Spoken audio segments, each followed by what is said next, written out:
Are we all ready? Okay.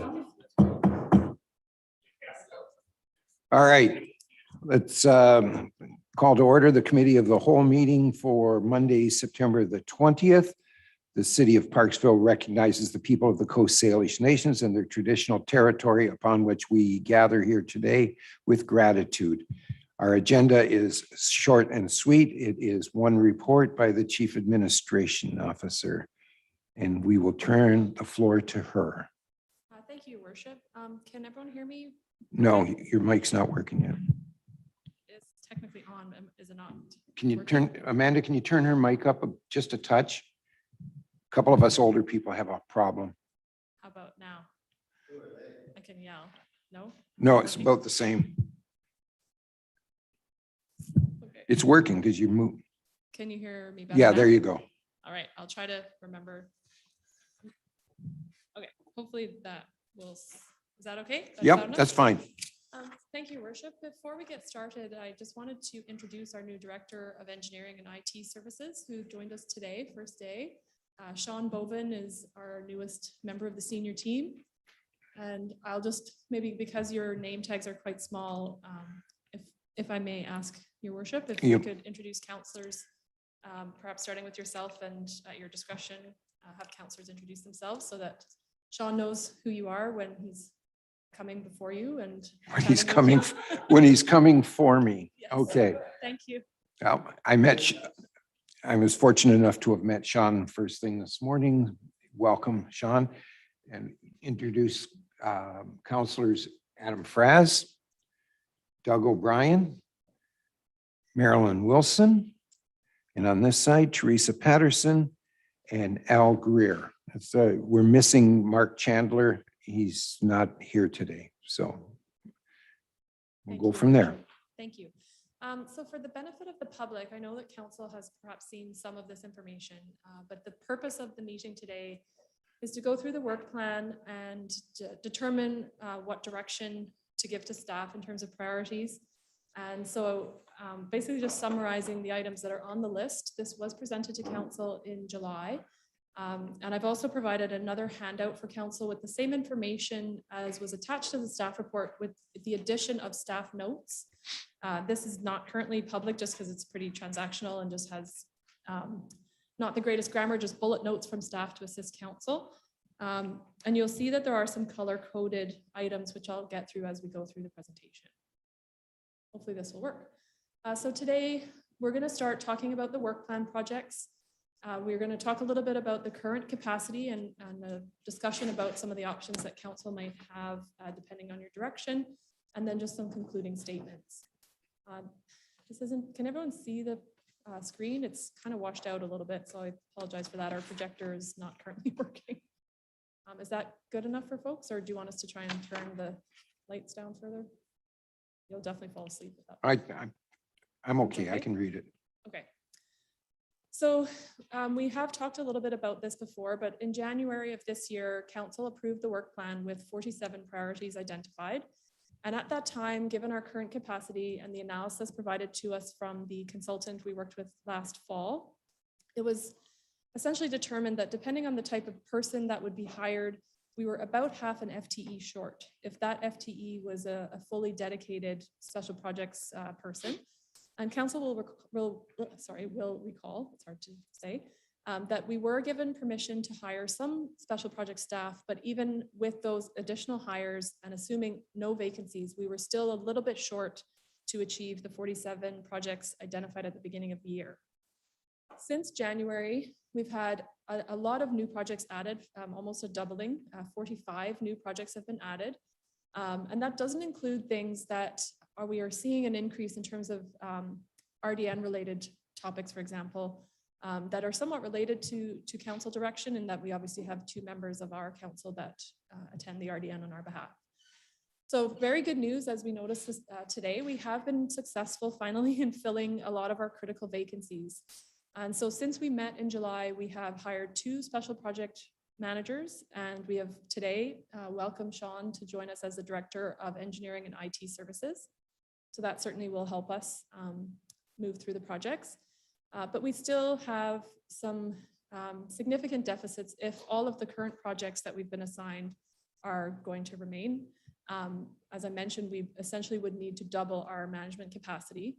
And just as a reminder for council, it's really our managers only that have the discretionary ability to work on council projects. Our operational staff are fully committed on operational priorities all day, every day already. And so as Kevin Ramsey from the consulting firm pointed out, it's really just, a small portion of each of the managers. It varies depending on the position, but on average, there's about 200 hours of staff time from our managers to devote to council priorities. So that is about 6,000 hours worth of work. Just, I know there's a lot of numbers, but we're trying to have some rigor around the capacity that we're presenting to council. So essentially what we, I guess, are going to talk about today is there's at least 3 options that I can identify for council. You may have additional ones also. But option 1 would be to refine the current list. So take items off the list to match our current capacity. We're not then looking at hiring new staff or new resources or contracting things out.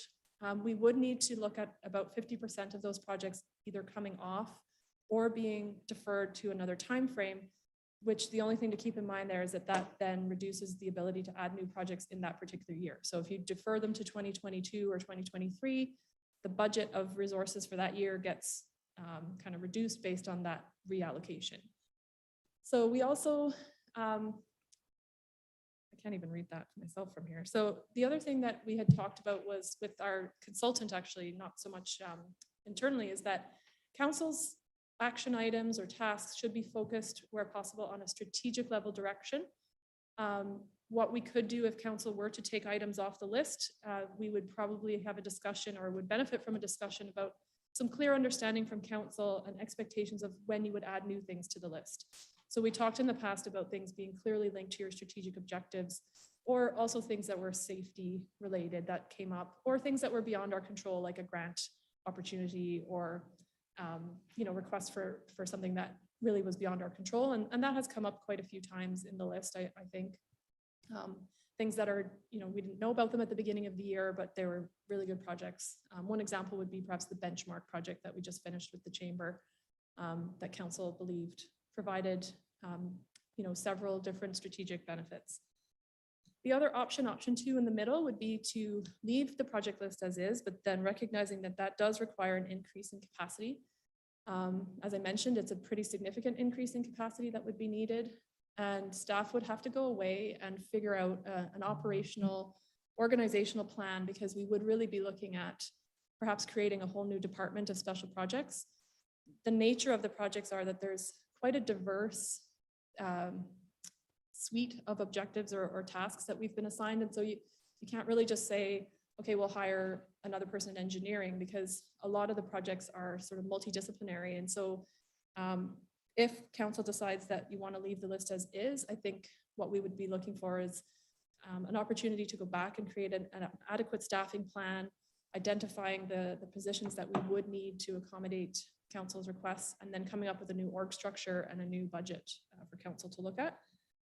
And then the other option is a little bit of a hybrid, I would say, where perhaps the list stays as is, but when a councillor is bringing forward a motion, they identify upfront, this is a critical item that should be, as soon as possible, should be tackled.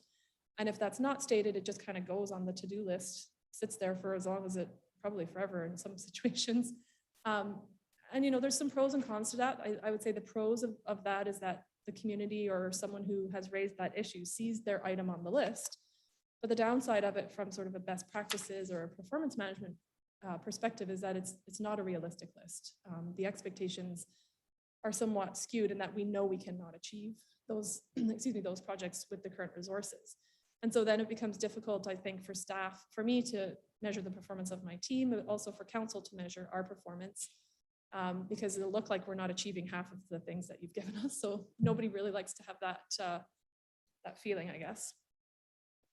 So one of the things you'll notice on the handout we gave you is some projects we are recommending be deferred to 2022, because in all reality, they're going to not be done this year anyway. And those are, a few examples are the Marks Park renewal. Beach Fest obviously didn't happen this year, and so we wanted to come to council with a very clear list of what the city does to support Beach Fest, both in-kind support during the event, but also some upgrades to the area and other things that we do to support them during the year. If I may, Your Worship, Councillor Fraz has a question. Is that okay? Oh, I'm sorry, I was reading. Go ahead. Thank you. Through the mayor to our CAO. For the projects you're recommending for deferral, how are they outlined here? Are they the highlighted in, Blue, they're the highlighted in blue? yes. And the highlighted orange are, Orange I'll get to in a minute as Okay. ones that we thought could perhaps either just come off or that council could discuss Okay. what best to do with those. And then the other items are the Rathtrevor construction, which again will be deferred to next year. We are working with the Nature's Trust, and that's a very important step before we move to construction. And so council is aware and has directed staff to re-engage with the Nature's Trust and rebuild what I think were some perhaps broken relationships. And so I think that's a great priority. And we are working actively with the Nature's Trust folks on the design. So the construction will be next year, assuming council agrees with that.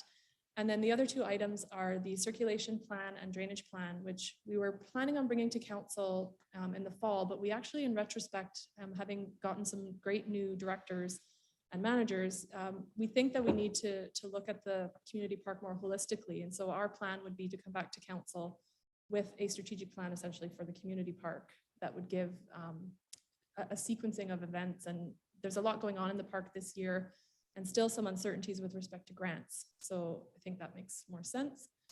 The other items that staff are recommending deferral are really items that were our requests. They're operational things that we were not able to devote the necessary time to this year. And you'll see those listed there. It's essentially our kind of internal processes that make us a bit more efficient, make us more effective, and allow us to apply for grants, as the case with the asset management program there. So just to give a quick update, this was reflected in very tiny text on your July report. And so to kind of put it into words for those of us that prefer that to a spreadsheet, we did complete 9 of the originally identified work plan items. This is current up to July. I've tried to update it a little bit, but that was creating a lot more work. So I'm mostly relying on the information at your last council meeting. We have created or completed 28 of the newly added projects. So those were new items that came on throughout the year. But we still have a lot, about a third of the original plan to complete. And we are basically at about double the capacity that we have left for the year. So again, as I mentioned, depending on the type of position that's hired, there's different amounts of time or hours that someone could devote to council projects every year. But we basically are looking at hiring either a strategic special projects department and then about 10 supporting FTEs if we want to try and achieve everything on the list within another year. I'm not sure why it's not going. Next. Uh-oh, it's frozen. So in previous years, the trend that we've noticed is that we can complete about 40 projects from council each year. And that's us all running flat out, contracting out some things, and in many cases, either completely ignoring some of our operational priorities and just focusing on the day-to-day council things. And right now, as I mentioned, we're over 95. Actually, we're about 102 projects for this year. Usually we can manage about 2 or 3 major projects, which would involve multiple departments. So those are things like, obviously the pool project is a massive project on our to-do list. And a lot of our other projects require input from at least administration, finance, engineering and ops, and almost everything will at some point include planning and building, of course. So, 1 or 2 major projects is pretty much putting us at our limits. And then we're also finding our day-to-day, which is not accounted for in any of the metrics that we provide to council because it's our normal day-to-day jobs. Those things are increasing, and we're going to be bringing some metrics to council during budget discussions to highlight what that trend is. And we did do it during the discussion with our consultant in the fall, just showing, even if council didn't increase its workload, our normal day-to-day FOI requests, bylaw complaints, building department activity, it's all increasing pretty dramatically. And so that taxes us even if, all things being equal, just in a normal week. So beyond the level of 2 or 3 projects and the normal kind of increases due to increase in population, we do find that we neglect, good policy or best practices, things like our performance management plan we want to put in, maybe better timesheet processes. We still do paper timesheets, which, we just haven't had the time to look for better solutions. And our big concern is that it would affect our safety. Safety is our #1 priority for both the community and for staff. And there's some things that, you really benefit from doing the kind of troubleshooting in advance. And that, becomes more difficult when you're just running from fire to fire or issue to issue. So one of the things that we talk about, and we talked about with the consultant, was differentiating what are the need to haves. So obviously from a city staff perspective, our #1 priority is drinking water and providing safe drinking water to the community. So in recent times, we've actually reallocated some of our staff to that purpose. And that's really important, obviously, for us to do. The other things that we believe is obviously road safety, addressing items in our public spaces, sidewalk maintenance, those kinds of boring, not flashy, but very critical things that we need to focus on, versus the nice to haves. And I apologized in advance to Jamie and Belinda that, we have fantastic parks, but parks are need to have. Everything we do in our parks is fantastic, but it doesn't really matter if our drinking water isn't at the high quality that it is. So just a bit of a reflection on city roles and the role of government. This is in your strategic plan, and it's directly from the community charter and talks about the key roles of government. And so I'm sure you all reflect on this when you look at your strategic plan, but it basically just reminds citizens that there are some things that are not within our control and some things that really are not our issue or our jurisdiction. And so I think that can be confusing for folks where they believe that it's the city's problem and it's really easy to come into the city or approach a counselor in Thrifties or something and complain to you guys about something that really is very tricky for us to control. And I think we have seen that with respect to our attempts to regulate things like needles in the city, where we are not the level of government that has control over that, and we're dependent on other levels of government to help us out. So critically, obviously, the services we provide to the community, water, sewer, roads, safe passage of people and goods. And then the other items there are stewardship of community assets. And then the next very generic one is just fostering good governance and doing things for the public good. So that's what you're charged with discerning and giving direction to staff within those sort of 4 key areas. And this is your strategic plan. And I know council is very familiar with this, but it's been a while since we've publicly discussed it. And so to remind folks, council identified these 5 priorities resulting from the mayor's roundtable, which was within a month or 2 of this council taking office. And there was extensive community surveys, roundtable with about 70 people or so in attendance representing diverse areas of the community. And then we did a survey after that and followed up with some folks in person as well when we were allowed to do that in 2019. And the 5 priorities council identified are housing, healthcare, economic development, community safety, and recreation. So just a quick overview of the projects that are currently on our list, and a reminder for council, but also for the community, of how busy this council is and what great work. I think a lot of folks perhaps haven't paid too much attention to us during COVID. Unfortunately, people haven't been able to come in person. And so I guess I wanted to just do a recap of some of the projects that are already identified by this council for the improvement and betterment of the community. And so obviously major projects in 2022, the pool and the multiplex, which has started now. We're in the engagement phase throughout the summer. We've had multiple meetings. Our consultant actually has, staff have been not involved and have backed away, and we'll be getting a report from the consultants in the coming weeks that summarizes the information they heard during the summer. And they're also doing a virtual event. They're working with students, and then they're going to be doing an open house. So they'll be coming to council pretty soon with some updates on how that all went. Oops, go to the next one. Okay. Uh-oh, no, I don't know how to get back. Can't see anything. Amanda, would you mind going back? Can't see the little arrow. Thank you. So some of the major projects that we're working on that should be completed in the very near term or short term includes the Rathtrevor Greenway. As council will be aware, but to remind the community, this is a very significant project for the community. It's been on the books for a long time. Very excited to be working with Nature's Trust again. Staff are meeting with them actually this week. We've met with them a few times. We need to do some significant work to secure the statutory right of way through the Nature's Trust area. We also need to negotiate with them on what kind of use operationally will be allowed. You know, things like, do we allow bicycles? Do we allow dogs? How do we make sure that the very sensitive area is protected and there's that right balance between public access and environmental stewardship?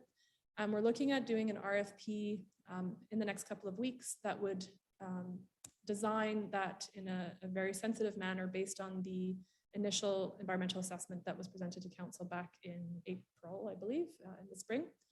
And that will be moving to construction then early next year. We have many playground improvements that are underway or will be happening in the next few months, including resurfacing with the safer rubberized surface, which allows us to identify potential hazards like sharps or rocks or glass or anything. And it's also more accessible for kids and for people with strollers. It's very hard to push a stroller in that sand, as much as the kids like digging in it. And then we also have a very significant playground improvement that we received grants for both of those items. So that has to happen pretty soon and should happen pretty close to the end of the year, but we believe one or two items might need to go into the new year just based on COVID delays for delivery. And then also based on a grant, we have the gathering space, which we're looking into the design RFP right now, and that needs to be constructed by April of 2023. So we do have a little bit of wiggle room, but it's tied very closely to the stage, which is our next big priority. And that is in earnest. We've just received the bids. We're going to be bringing some information to council early October, to move that forward and have that move to construction. And then the other item that council has approved and we're already working on is the public engagement for the urban forest strategy. And that would be coming back to council probably in the spring with some recommendations of how we can manage our assets, what kind of vegetative assets we have, and then also figuring out an implementation plan for both city-owned urban infrastructure or urban forest infrastructure and public, like folks own private yards and things like that. The other thing that we really need to do that we've been talking about for quite some time internally is we need to come to council to get a service level plan for almost everything. So council has probably noticed, we don't really have clear expectations of, you know, what parks get what. So for example, we focus a lot of our effort on the community park, and that would be our sort of category 1 or category A park. But what about the little tot lots out, you know, in the west part of town or the east part of town? Like, should they have garbage cans? Should they have swing sets? Should they have washrooms? So what we have identified through the community park master plan and the parks and trails open space master plan is that we need to define the expectations for our parks and our trails. What level of service do they get? How often they get mowed? I mean, it's very operational, but it does lead us to some inefficiencies where we get one-off requests for things and council really has not at a strategic level identified what they see as being, you know, a category 1 versus a category 5. So that's something that we need to do for parks and open spaces, but also for some other things like, you know, how often do we mow unconstructed road ends? And, you know, what do we do for boulevard maintenance? So very, I know, very boring, not very flashy, and but very critical for us, I think, you know, addressing requests from citizens. We do have some, like we have a traffic calming policy, which has come out of the fact that we needed to have some guidance, but there's a lot of gaps there that staff believe we need to work on. The other items we're working on is the PCC renovation. So that has started in earnest. We've met with the Boys and Girls Club a couple of weeks ago in the facility. We are bringing a draft operating agreement to council very soon as well with some of the terms and conditions for the space. And we are going to an RFP to actually do the work. We're working with the Boys and Girls Club on their licensing requirements.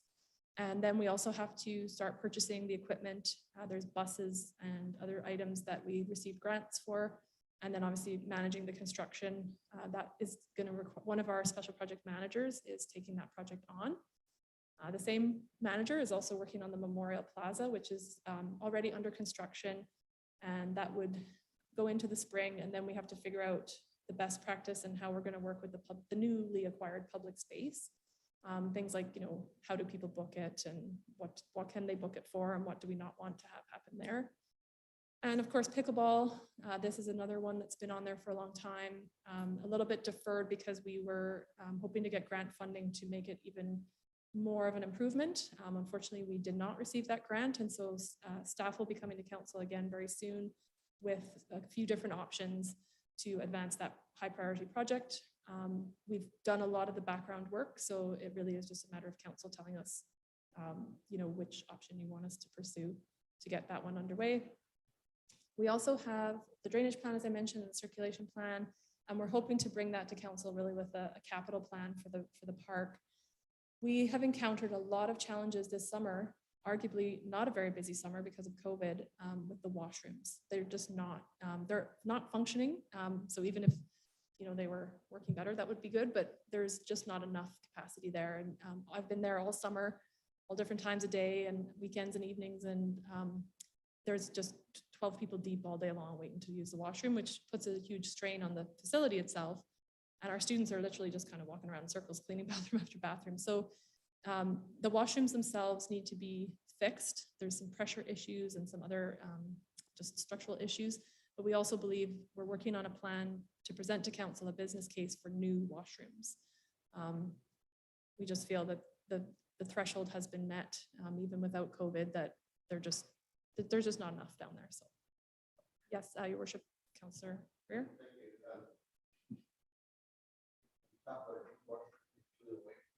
No, if I may, Your Worship, we believe we need more, yes.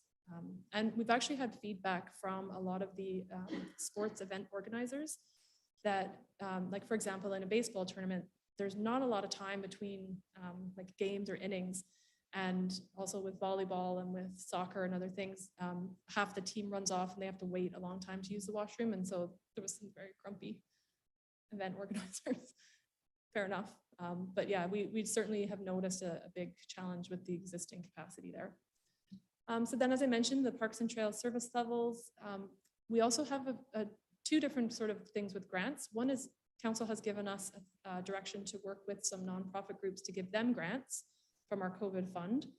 And the other thing is that we have a lot of grants that our council gave us direction to try and get as many grants as we could to, you know, offset the cost for taxpayers, but that's also then, you know, a lot of work. So we got to make sure that we're either we're not doing that work and we're redevoting that staff time to something else, or we're making sure that when we do apply for a grant, we're properly accounting for the asset depreciation, for the operational impacts, for renewal, all of those things that, you know, it's great to get the grant, but then there are implications of having the extra service or the extra item, whatever. A lot of the time they're big capital items.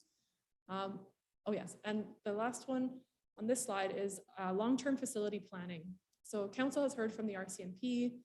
We also had a consultant do a fire hall assessment. And so there are some key things that need to be, I think in the long term, need to be figured out in terms of planning for those new municipal infrastructure requirements, and also our own building conditions. So another place where we really haven't had the operational time or made that the priority, we don't really know the condition of our buildings. We don't know how long the roof is going to last on the fire hall or the yard, or we don't know how many more years we're going to get out of our fields.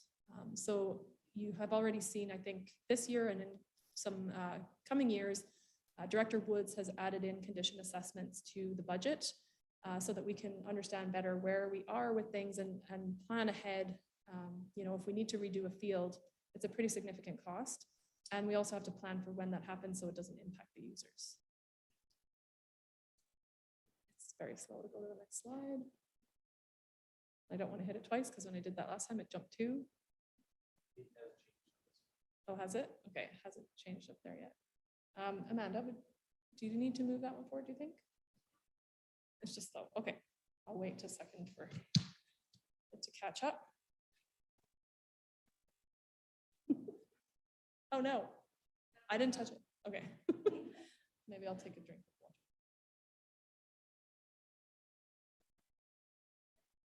So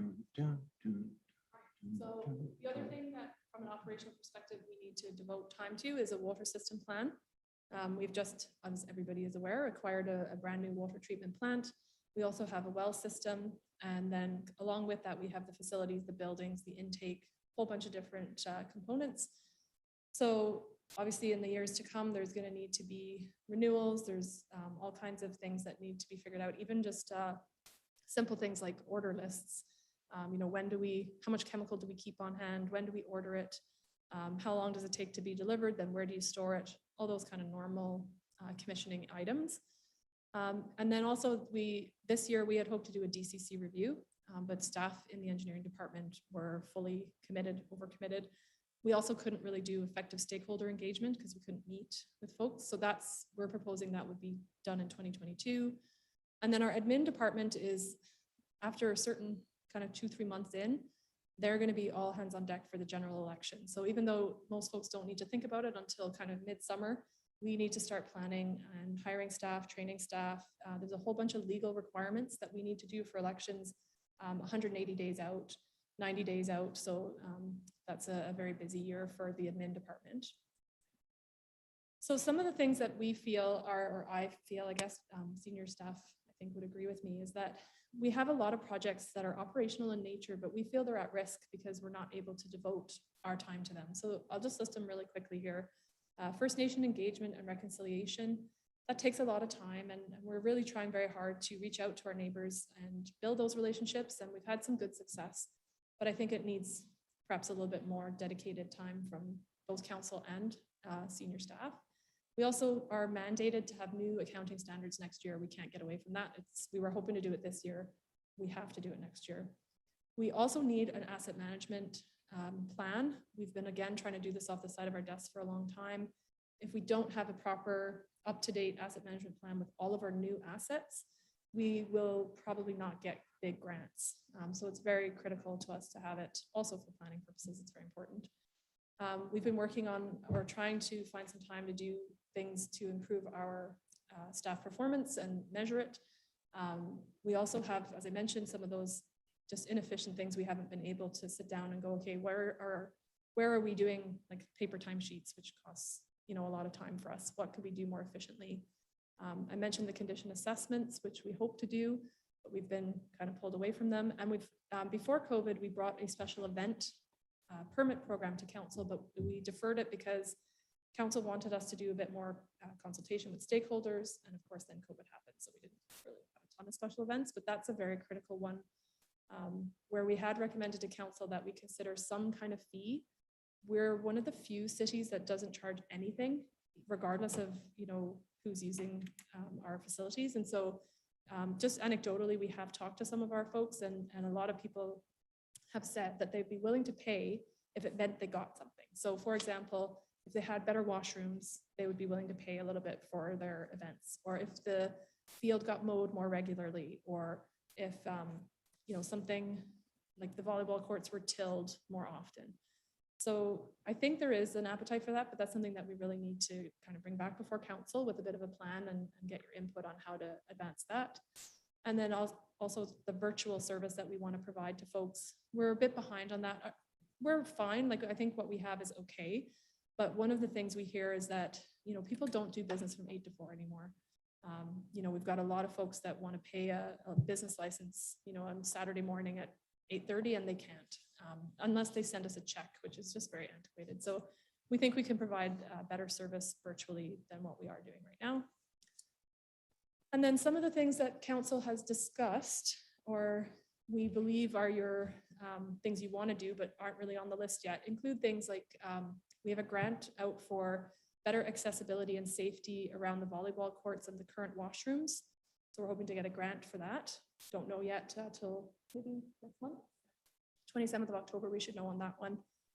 We also had some lengthy discussions with council on downtown revitalization ideas. And I believe that council is going to ask us to organize engagement with downtown partners to figure out what that would look like. Parking has been identified by this council as an issue for the downtown. We've been talking about some ideas for 19A traffic calming. Citywide traffic seems to be a bit of a challenge, just looking at the motions that are coming to council. And so we think a safety analysis and a sort of a citywide look at those issues so that you don't just push them to another street. That's something that is probably very important.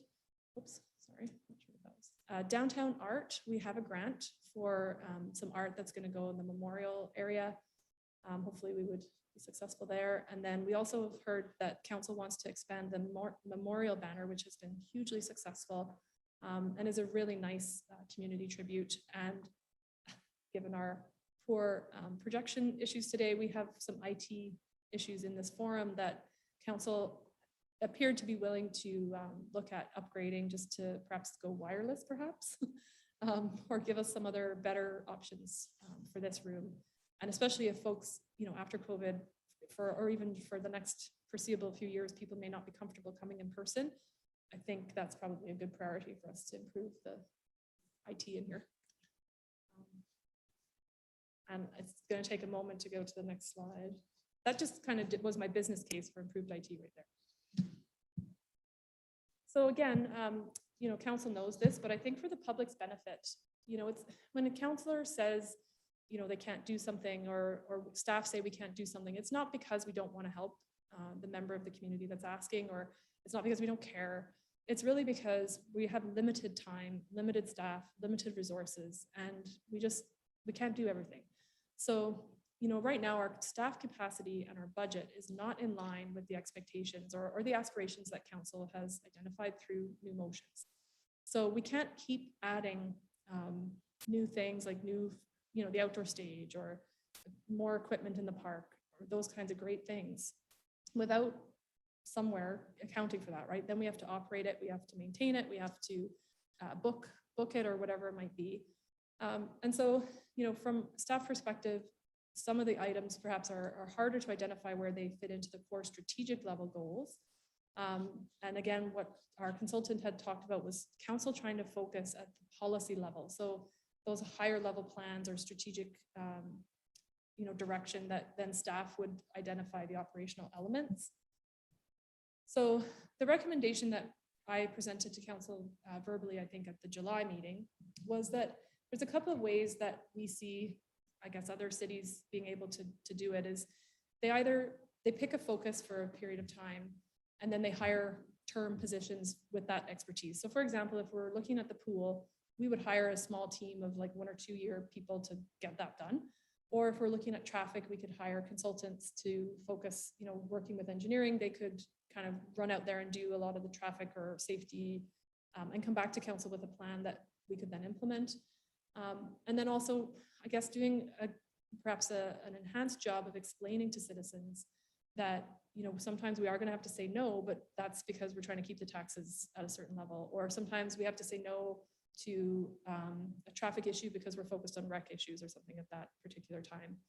And the other item we had suggested was trying to spread the burden a little bit more. Like right now, almost every project we mentioned is led by operations. And that's just very challenging, obviously, for one department to kind of bear that load. And so that's where we were, the only option we could really think of was, a special projects department that's got multi-skilled folks where really they're just managing projects, and then we would contract out some of the expertise, if we needed a traffic engineer or a surveyor or something of that nature. And so we recognize that these are very tough choices, and council will have to, I think, weigh on whether you want to live within our means of what we have right now for capacity, or look at expanding that capacity. And whatever council tells us to do, we will do, but we just need that direction. And thinking about, do you focus, for example, on parks and amenities for a term or a year or two, or roads and traffic, or do we just focus on getting the major projects implemented so that we can point to a new facility or a new service or a new building and say, this is what we focused on. And, that meant we couldn't mow an outer park as much or something. And so what we had talked about with our consultant was problem definition. And this is really for the community's benefit. Like, I guess what staff will try to do is when we hear from the citizens that, they're concerned about a particular item, our first thing, and when we do our business cases, is we try to determine, is this actually a problem, like a real problem, or is it just a neighbor conflict, or is it a perceived issue that is really beyond our control. And then we try to determine if it's, a wide-reaching problem, like is it a policy that's wrong that, we're missing, or is it just one person who has who's very upset about one particular thing? So we try to figure out, how significant the item is. We then look at whether it's operational and something we can change, very quickly, or if it's something that council needs to weigh in on and decide, like, we need a new policy on, like, the good example would be the traffic calming one, where it was a very common thing all over the city. People were concerned about certain things. So we wanted to make sure that we were, number one, we studied to make sure there was, in fact, a speeding problem, let's say. And we have a very kind of sequential process that we put in place. And then if it meets a certain threshold, then we say, yes, definitively it is a problem. And we have steps then that we take to try and correct it.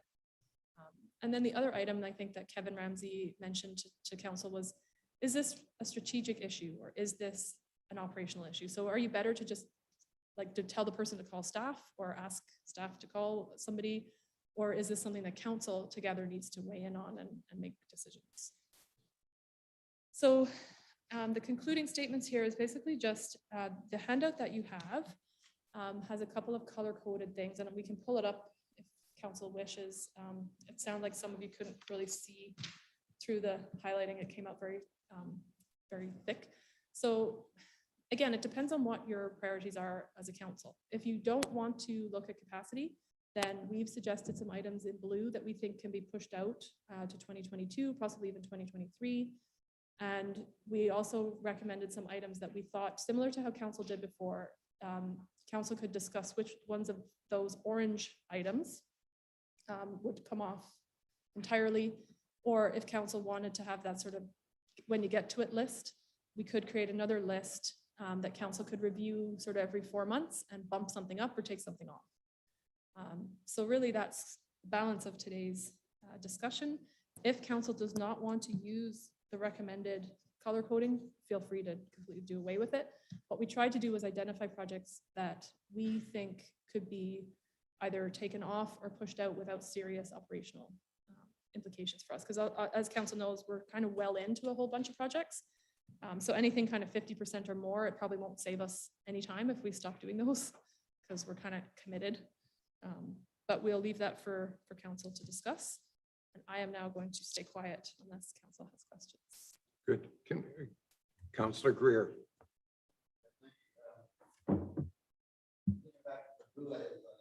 Yes.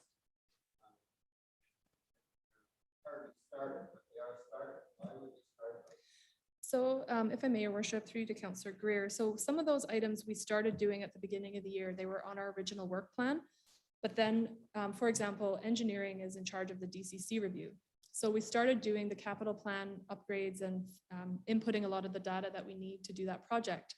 But then engineering staff got pulled off to other council priorities. So those 28 projects that we completed, plus the 9 projects that we've completed, staff from engineering have been working on those. So the DCC review has kind of stalled because we just haven't been able to put the staff time to it. But in some ways, that one's not so bad because there is a heavy stakeholder engagement component of it.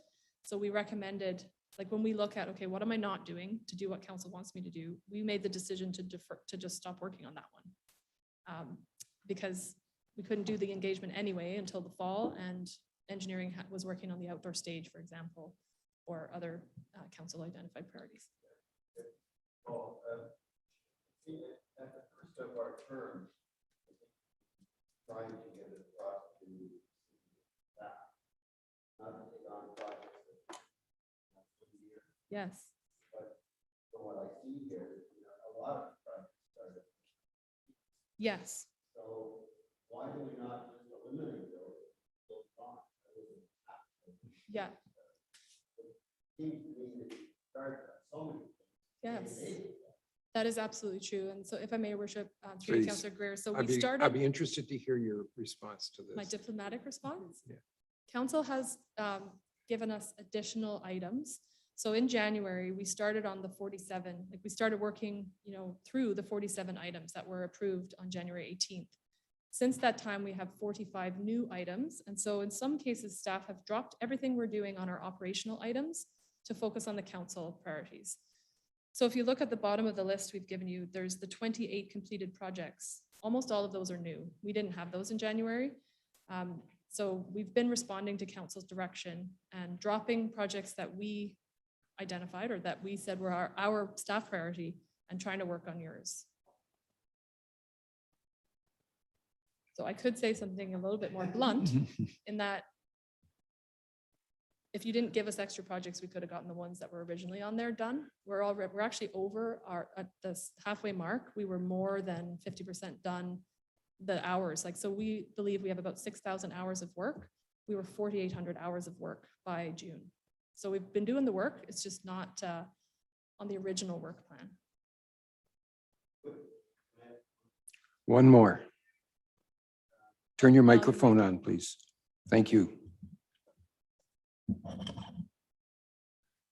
When council comes to you and with another 5 projects that you can't handle, why do you not communicate with us and say, this is not the time to bring this up, or why can't we put this on, or is this that important? Like, I think we need more input from you. I mean, we could give you 1,000 things to do.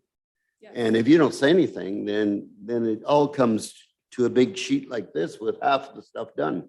Yeah, so if I may, Your Worship. Please. I believe I have said that to council at almost every council meeting. And we had the consultant come because it didn't seem like council was listening to me. So with respect, I believe that I have been trying to do that. And I think that I've had one-on-one conversations with almost every councillor. And I've provided, the list of resolutions so that councillors can see which ones were theirs, and which ones they brought forward. At every council meeting, I do ask council for the priority and mention that, we have limited resources and which priority, is this a priority project? I'm not sure how much more blunt or how I can really say it in any other way. Council has asked staff to live within our means, and we are doing our best there. We took $10 million worth of projects off the year that you came into power. We now every year refine and push things out, take things off to try and maintain the taxes at the rate that council has identified. But we can't control what council passes as motions, and that's where we're really struggling right now. I think it's really important. What we have to understand is this isn't an issue just for the Parksville Council. This is an issue that goes for every council across the nation that is putting out projects. The problem you're seeing with Parksville is that we're moving at such a speed. We're pushing through a lot of stuff. So yes, at some point in time, that gets put up against the wall for staff to handle. That's the part that we've got to address on this. But as far as what's getting put on the list, that's an issue that we're, as I said, every council in Canada probably has the same problem. So what we've got to figure out is what we're going to do with this. We've done it twice, and it's now obvious that we've got to do it a third time. So, if we have to go through this once a year and sort of call out the unimportant stuff that we all get carried away, each one of us, there isn't anybody at this council that doesn't have a couple of pet projects on here that probably don't fall within the high priority lists that end up being worked on. So what we need to look at, and each of us be honest and say, what can we take away from this list and go back? And then we have to look at it and say, what else can we do to bring it into something that we realize will get us through until the end of this calendar year? My first response, and I was, as the CAO was going through this, I look at this and I go, look, anything that's over, I had written down 75, the CAO suggested 50% completed of the high priority items. I mean, you can't get rid of them, so you've got to put them on the list. I also suggest that we remove every blue item that's on there that's below the ranking of high as far as priority goes. That'll take a few off. And what we're going to have to do is nickel and dime this to death until we get it down to within some form of reasonableness as far as working. We'll never get it down so that the hours match that staff can do and council wants done. We're always going to have this. And then on an ongoing basis, we're going to have to start all over again and say, is it really necessary that we do this? Or can we put it off? Honestly, if we put this, most of these, the vast majority of these projects, if they're not a high priority, if they get put onto 2022, I see those just getting dropped off the edge because nobody's going to get to them, because we're going to have high priorities that are going to come on between now and 2022. So let's be honest with ourselves and let's just stick with what we can get done, and let's get it done and give staff a chance to catch their breath. And now that we're up to full staff, that's a great way to move things forward. I love the idea that we're now up to full complement as far as our senior staff goes, so that they can work with getting some of these projects done. That will help out immensely. So, you know, we've got to sit down here now and just go through this and say, what can we do? Or I'm not sure we can even get this done in an hour, but because I want to wrap this up by about 10 to 3, so that we've got some time between now and the next. We're not going to decide much more than, we won't even get the first page done. So, Councillor O'Brien. Thank you, Your Worship, and thank you to the CAO for that report. And I'm 100% on this. Let's get on it. Let's get started right now. If I can only say rules of engagement here by council, let's keep the comments down to an absolute minimum and let's get this list done. We can do it. Let's get going right now. Thanks. All right, Want me to just go through them? let's walk it through. Okay, so for anyone in the public that's watching, this list was attached to the July. You got to lean in. Sorry, I just got to be closer. So for anyone who's watching, this was attached to the July council report, but council has it in a bigger format so you can see it without going blind. So the first item, perhaps if it's okay with council, maybe we'll just go to the items that we have highlighted in blue, because we did try to apply sort of less than 50% completed to those ones. Is that all right with council? So we would advance to number 10, which is the DCC methodology. Your worship, is that all right? I'm going through it, just taking a quick look down to see what's there, but I think it makes some sense. I would suggest that if it's a high priority, 50% or higher completion would be a good indicator. If it's a medium one, then 75% completion might be. And then anything that falls outside of that, let's put it on the table and have the conversation. Okay, if I may, your worship, the first item that's 50% and medium is probably higher than medium at this medium high, because it's the negotiating with ICF and SVI on our transmission, getting the statutory rights of way completed. So I know that Belinda, our Director Woods, has been meeting regularly with them. And so my recommendation would be we allow that to continue. That is number 5. So it's actually identified by us as a medium, or it was at the beginning of the year identified as medium, because we've gone a few years without it. So technically it doesn't, it's just a paper exercise. I happen to think it's a high priority because Yeah, of I agree. our water lines and everything that are there. And And with council's decisions in the summer of last year, we've actually, again, mended the relationship with ICF and moved that forward significantly. So the next one on the list then would be number 10, which is highlighted in blue. It's the DCC methodology. And it's also coupled with number 13, which is the actual review. And so we propose that that would be moved to 2022. We now have the benefit of a new director in that department. And that's something that we felt would be well served by in-person engagement with the community and the leadership of the manager and director, now that both positions are full. Is that all right? Councillor O'Brien, you Agreed. agree? I would tend to think that I would like to see this pushed off even a little bit further than that. Not because I don't think it's important. I think it's very important, but at some point, it's one of those things that we've got a working program right now. It may not be perfect, but it's a working program. Why don't we wait and say, let's go to 2023, then we've got a year and change to play with it. Okay, if I may, your worship, I'm just double checking with finance, because I believe that we were concerned about the water DCCs at the beginning of the year, but I'm just looking to our finance experts. Is that 2023 okay? Okay. Yes, sure. Okay.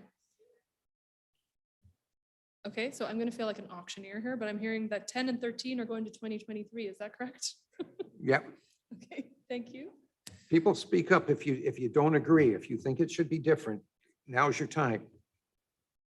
All right, And then the next item on the list is actually an orange item, and it's originally council before COVID had asked us to do a special committee of the whole on ECDev. We did do one in 2019, and council has been meeting with the PDBA and the chamber kind of one-on-one. And so we thought this one was one that could perhaps come off. I agree. Okay. If you haven't got people to work, you haven't got economic development, so. Yeah, and you've kind of substituted that one, I thought. Yeah. The next one is number 12, and this is asset management. And we have not, unfortunately, been able to devote sufficient time to this one. It is a priority for grant funding in the future and also for proper budgeting and life cycle analysis. But again, having the director of engineering and more capacity in engineering is really critical to the success of that one. So we're proposing that would be 2022. I think at the latest 2022 for that one. Yes. That would be my view, because we've got to have that information, so. Yeah. However, that can be worked out into Okay. 2022. Yeah, we can contract out some of it too. Yeah, if you have to farm it out, farm it out. Okay, so then the next item is 14, electronic timesheets. This again was a staff, identified as a staff priority because it's not a huge amount of problems, I guess, but it is time consuming and a lot of just doing it in paper doesn't feel like the right thing. So we wanted to basically try and digitize our timesheets. So we have about 100 staff and each one of us do a paper timesheet, which just seems kind of antiquated, but. So we were proposing that to 2022. Okay, Okay. I'm in agreement with that. Okay, so the next item is number 20. That's the one I mentioned we have to do next year. So we don't really have an option. We were trying to do it this year, couldn't get to it, but it's a legally mandated new accounting standard. So not much debate there, I'm afraid. It's not even a discussion, is it? Not worth it really. So the next item is number 22, and that's our website upgrade and replacement. We were able to do a little bit of work on this. We contracted it out, but it now requires work by staff departments. So we did what we could with an external person, but now it really does need some internal review, and we propose that be 2022. Is that okay? I have only an issue with the question is a website more important than an urban forest strategy or some of the other things that are on here? Like, where does it fall on that list? And I'm kind of thinking that this should be pushed a little bit. Not because it's not, everything on this list is important, Yes. but where on the list is it relevant? I have an issue with a website pushing something else out. I know that it's near and dear to some people's hearts, but I would say, Your Worship, the only reason why we have identified this one as a sort of an imminent priority is really just to provide that extra service. So we are hearing from folks, perhaps they want to move to Parksville or relocate a business here, and they can't be here between 8 and 4. And so having a better website or better information on our website does help. I don't think it's critical. Like if I had to pick, certainly some of these other items are perhaps more important. Our website is not bad, but it doesn't provide that virtual window to the office that some other websites in other cities provide. I'll leave it for the rest of council to wade in on, but I'm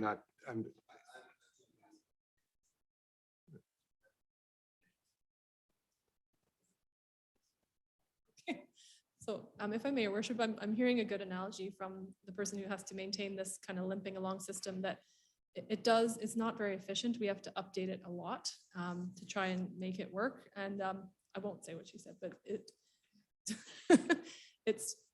there is some priority to it. If we want to provide that service, it kind of ties in, I suppose, with just good customer service these days. People expect to be able to get things outside of office hours on the website, but.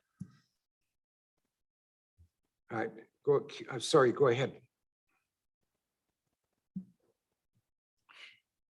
I hear a lot of comments from people. They don't know how to find things on the website. It is kind of important. And people would like to pay their bills as well, but I think just finding things and making it organized, easy to access. it is important. So I just got another comment the other day, so. Yeah, if I may, Rich, I agree.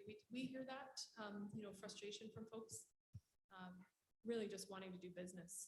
It's kind of an expectation in the modern age, probably exacerbated a bit by COVID. And we can probably either contract it out or hire temporary folks if we need them using the COVID fund as well. So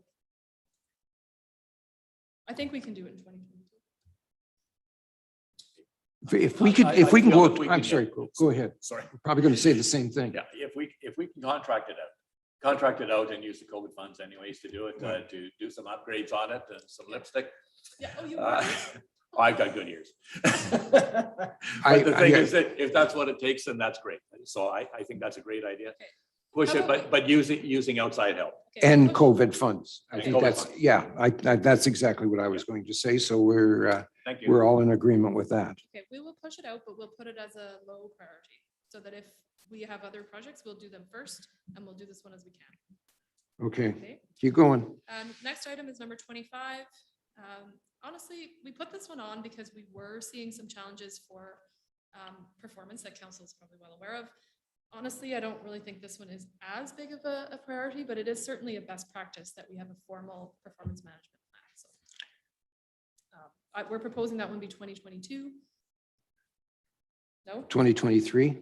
could be, yeah.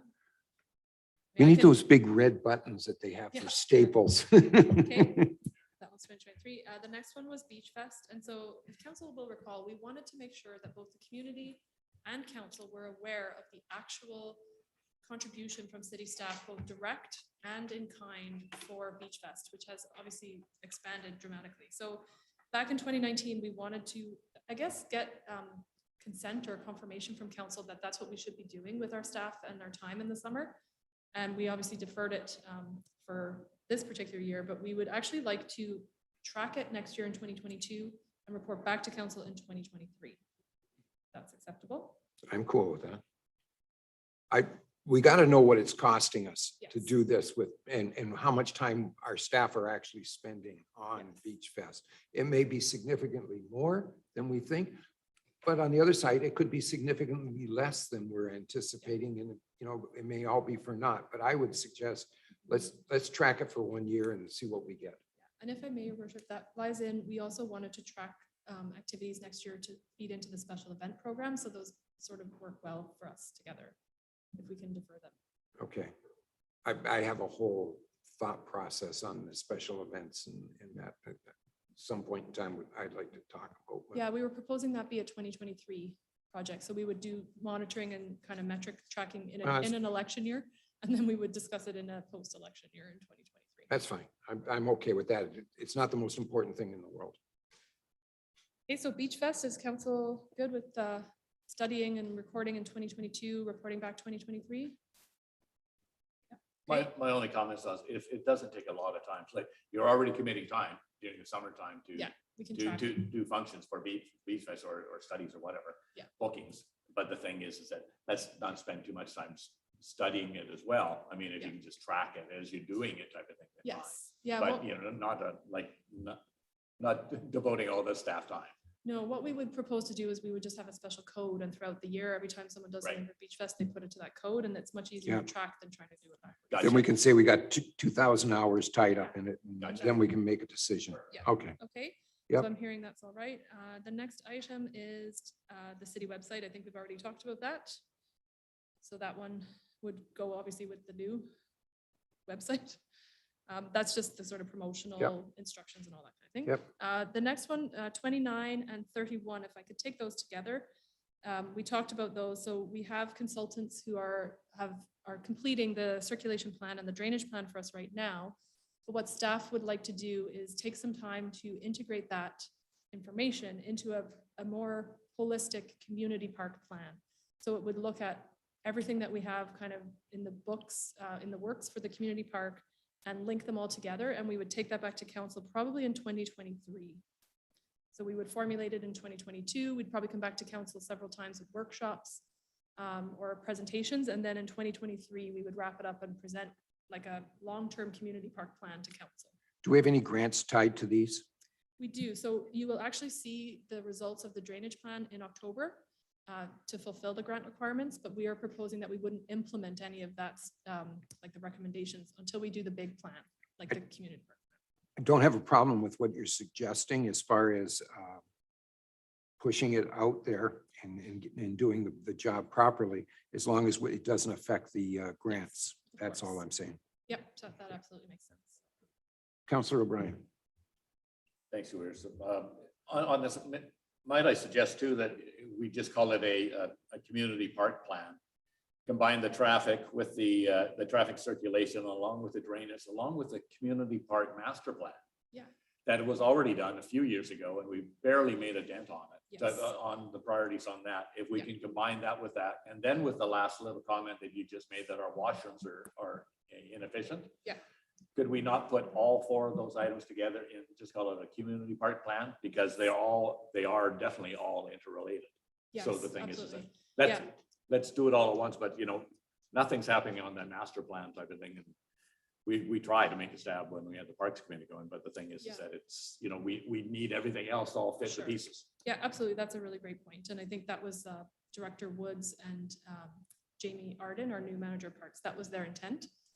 There's a lot of things already identified as short-term, long-term, and medium-term projects in the community park master plan. The drainage plan and circulation plan are in there, but they're kind of in there in isolation. And so that's what staff wanted to come back to council with, a more holistic, full park plan. So Right. absolutely, that's. Thank you. Point well taken. The next item in between those is number 30, which is the Rath Trevor design. We've already talked about that. Move it up. Okay, so we're working on it in earnest, but it's just, we have to do the RFP, we have to get Nature's Trust on the same page, and so a little bit more time before it comes back to council. Just a question on this, if I may. Do we have one of our project managers Yes, assigned to this particular one to give it the priority it needs? yes, we do. Excellent. Because every- we want it to coincide with, as all of the council knows, that they're planning on having the report done. The province is planning on having the report done by summer. I'd sure like to have everything. So Yes. then all we have to do is push for where the money's coming from to fulfill what they want to do. Yes, absolutely. And just so council is aware, we have a staff member who's in the audience here that is assigned. Joe is actually our point person for the ministry, and he's been invited to the meetings at Okay, the good. staff technical level. When they go Excellent. on. That answers my question. Okay, so the next item is, this is sort of beyond council's control as well, is the pool design.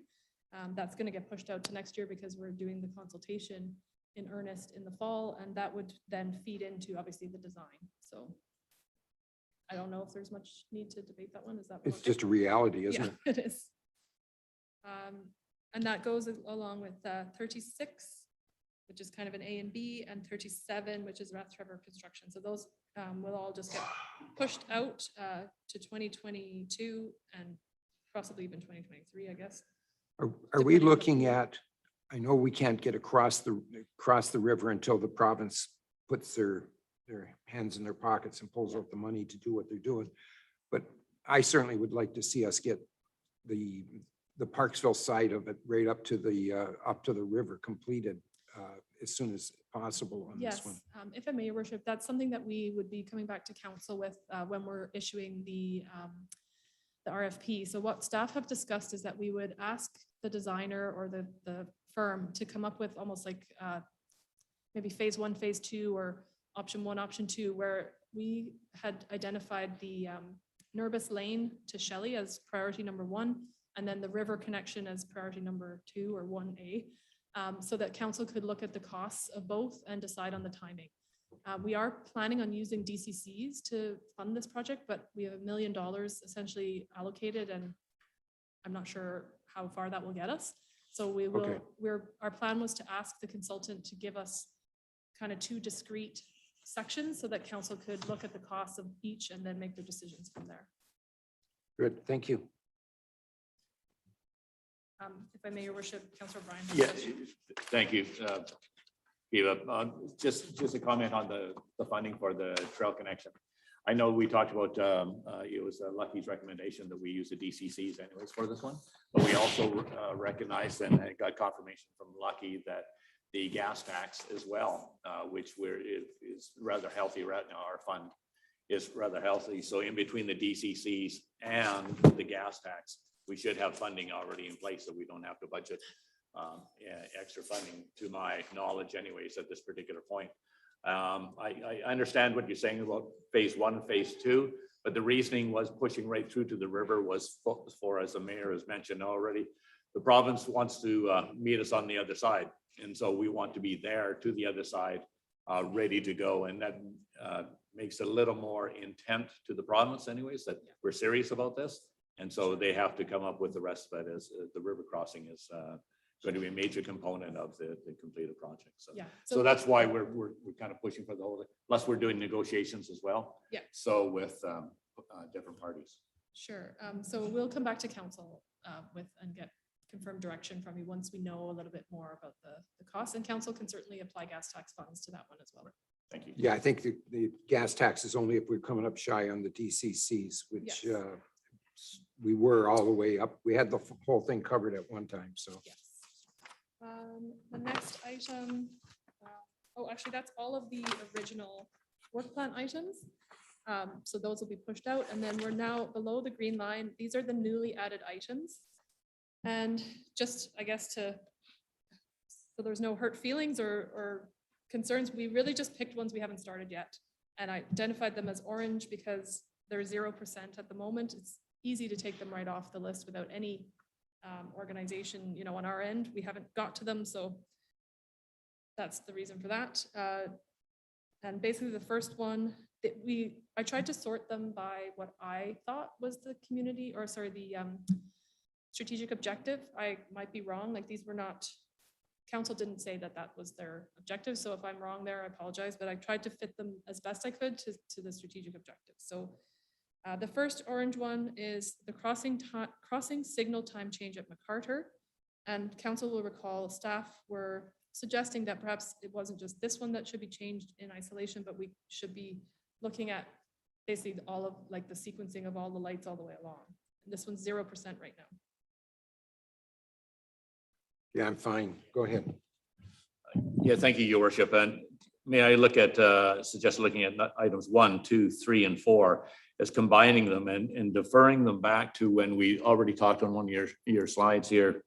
They talked about a traffic plan, like a traffic slowdown. We also talked about that as part of the downtown revite. We talked about doing a highway diet, and we talked about a few other options. Yes. This would all tie into it, rather than trying to do this all piecemeal. All of these are great ideas. Yes. But the thing is, that rather than doing it all piecemeal, I think it makes more sense to combine it all together type of thing when we do a traffic study. Is what we're looking at here, right down to the traffic slowdowns in the neighborhoods, as Mr. Doxey has spoken about in the past. Yes.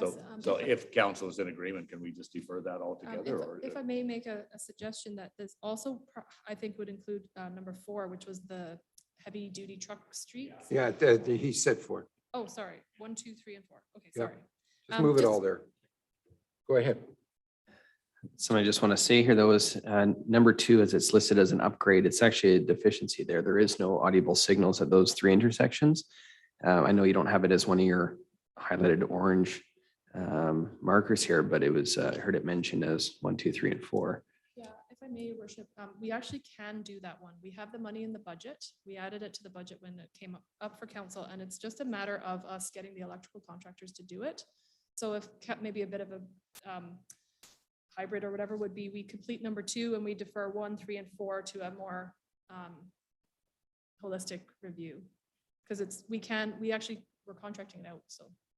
For 2. So is that why there's no That's why it's not- hours being assigned to it? Well, there's 50 hours assigned to it, just that we did the research and figured out what needed to happen and engaged the contractor. And then we assigned 15,000 in the budget amendment. So it's just a matter of them. Let's just get it done. Yeah, If we're it's easy there, to let's do. just get it done. Yeah, Director Woods is just waiting for them to We know an tell us when electrician. they can do it. So that one, I didn't highlight that one in orange because we can do it. So 1, 3, and 4 Yep. to a holistic plan, which our new Director of Engineering will most likely be engaging in. So then moving quickly along, number 5, oh, actually 5, we just, since this happened, that one needs to come off, I think, because we didn't get the grant. Okay. Can I make a suggestion here just for the sake of time? Yeah. Is all the other orange ones that have 0 start, let's just push them to 2023 or late 2022 and call it a day. If I may, worship, though, I think some, like one of them, for example, number 8 was staff initiative, and we think we should take it off. Take it off? Well, taking it off doesn't hurt my feelings, but That was you know, our I one, just so- wanted, if we haven't started it and we're not moving on it, let's get it going, get it off of there and get it onto something else. Sure, we can do that if all the orange ones just come off. Councillor Fraz? I agree with taking off number 8. I think though, number 16 with the garbage cans, this is one that the community had quite a bit of to say on, both when we had a number of requests on it, not just for Jensen, but we had about, I think you mentioned 5 or 6 different requests on garbage cans too. And there was quite a lot of feedback online about it as well. So to me, it's one of those day-to-day touch points for residents in the community as well. It's the kind of similar, like our website is where people access the community. The garbage cans are something that people notice around the town too. I think it's important for them for having that kind of good service around town. So I'd like to see that one carry forward as well. So if, Your Worship, if I may, could I make a suggestion on that one? Because I think Councillor Frost touched on the fact that it's not just the downtown core. And this one, I think, is part of that service level discussion, in that we could do a more, I guess, specific garbage can. We've also had questions from the public on why we don't offer like recycling receptacles. And perhaps this is one in either 2022, 2023, we could provide, well, 2022 probably, because we do have a new parks manager that has a lot of experience in bigger cities. If we could defer this one to 2022 and broaden it, if that would be all right with council. So my thoughts on that though is that what we'd ask for here is to have a count of the garbage cans and look at possibilities of where they can go, and by trying to establish a service level alongside with it, I think that greatly enlarges the scope of what that project is. This is, I think, is basically as small of a step you can go while still taking a step in towards that of looking at the service levels. So I think it's something that would have to happen to get to the service level. But what I see happening though is if we go to look at it as a service level, we're starting to open up a much larger can of worms. And the fear there is that it can then become something that gets deferred again, doesn't reach a high priority because it'll go from 100 hours to 3, 4, 5 times that amount. And then it never gets addressed. And it's already been something that's been lacking for years in the community. And again, this is one of those things that that impact everybody through their day-to-day lives in our community. It affects the walkability, where people will go into the community, what businesses they would patron as well.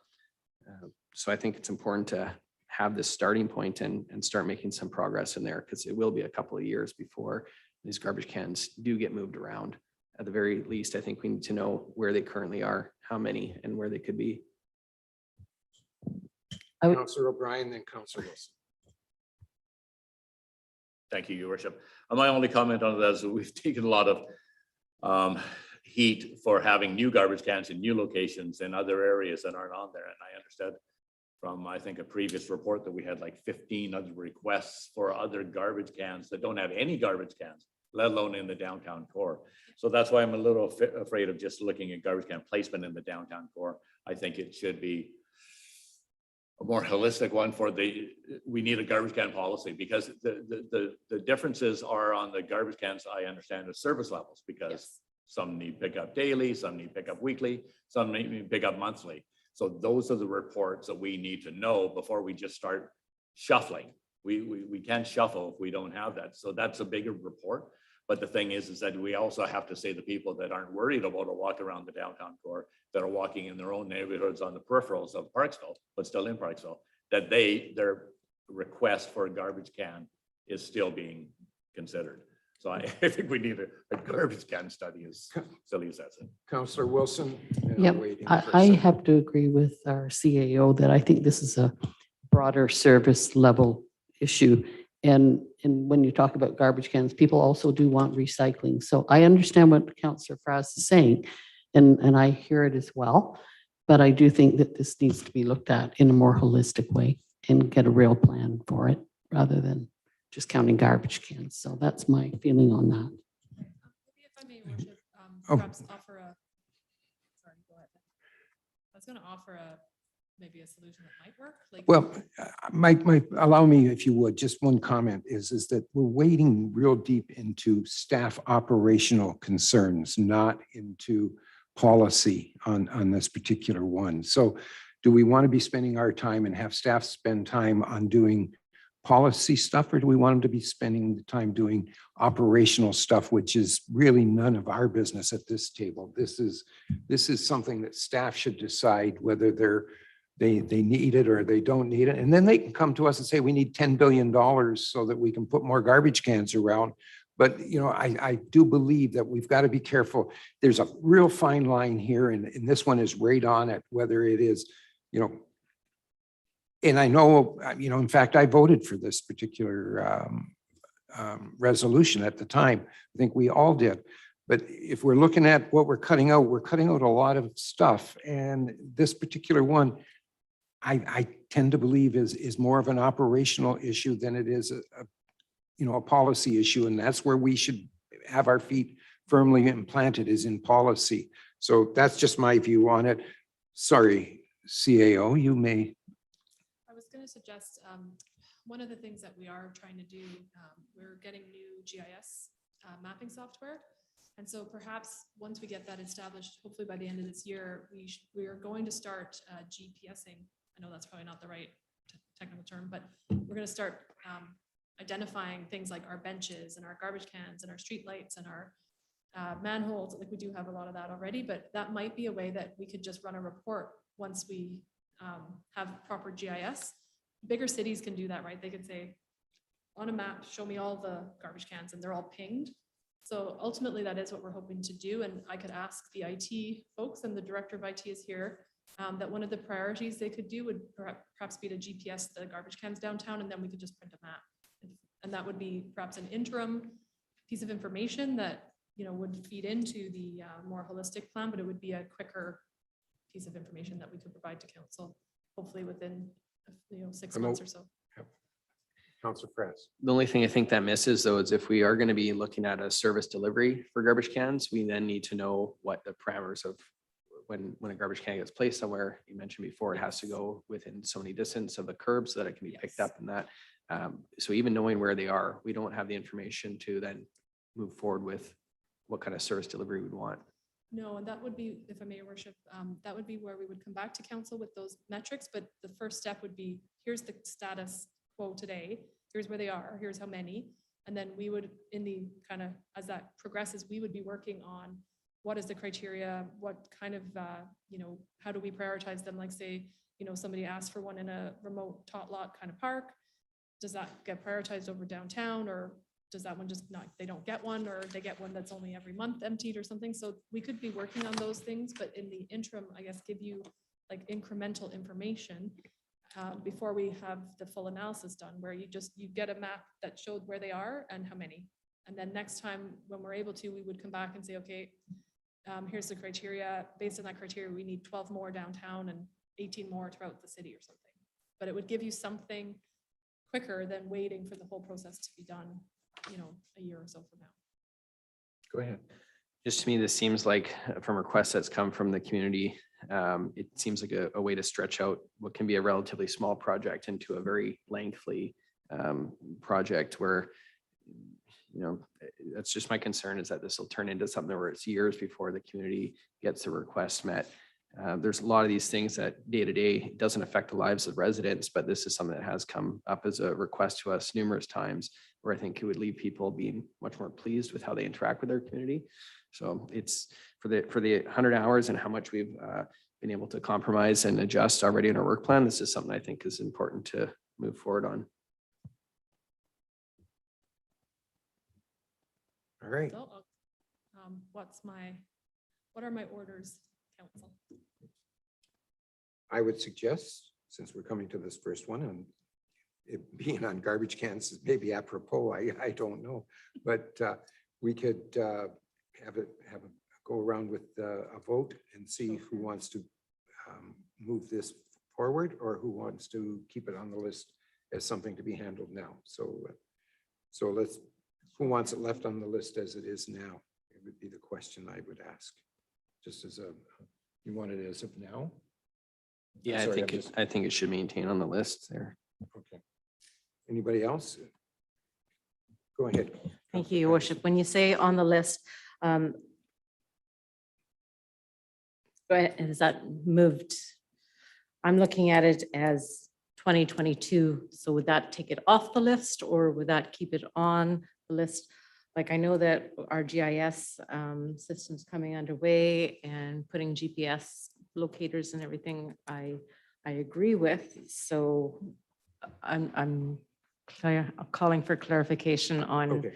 taking on or off. So I would like it, my point is being in 2022 and still working. And that, towards I'm that. sorry, I wasn't very clear on that and I apologize, but yes, my thought was that this would get moved to 2022 and we can go from there was where I was leaning. So, Okay, if I may, Your Worship, while you're getting people's feedback, just for my own clarification, we were talking a little bit too about broadening it out. So are we just talking now about leaving it downtown core, garbage can placement and reporting back to council, or is this also deferring to 2022 and doing the more broader review? just give me 2 seconds. Sorry. As it stands right now, it's a resolution from council. It would have, that resolution would have to be rescinded if we're going to change it. Yeah, what I'm proposing at the end of this is that we would get a resolution from council that, as discussed, all of those items get deferred, all those other ones get taken off. And then if you wanted to have a specific direction for this downtown core garbage can one, we could separate that out. Okay, it just, all I'm saying is that this particular one, number 16, sorry, don't have my glasses on, number 16.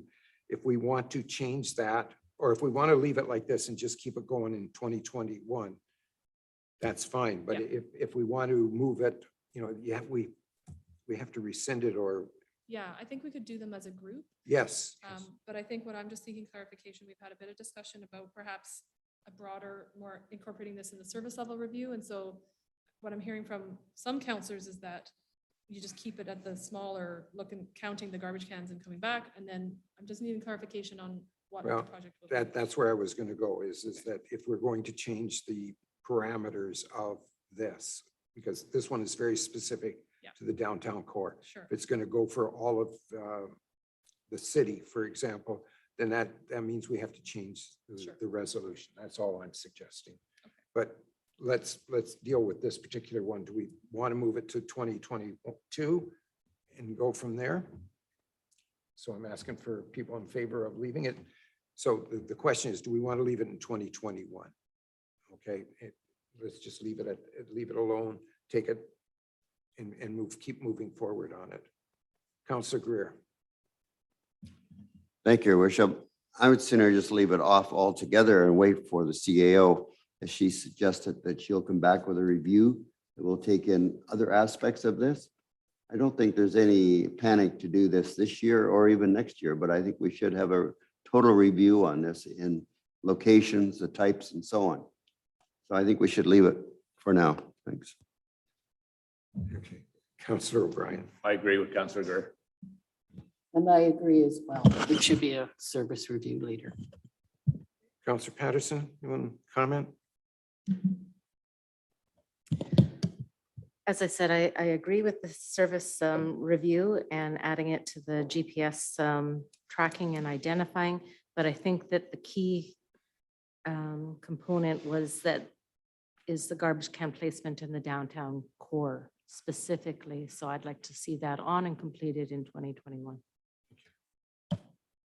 Councillor Frass? Maintain, what I said before, I'd like to see it maintain there. Just to regards to the comment, if it were to get deferred to 2022, I don't think it should change as far as bolstering it. I think that, again, that would just set it up for then being removed or delayed even further. So I would either maintain it in 2021 or defer it for 2022 as is. Okay.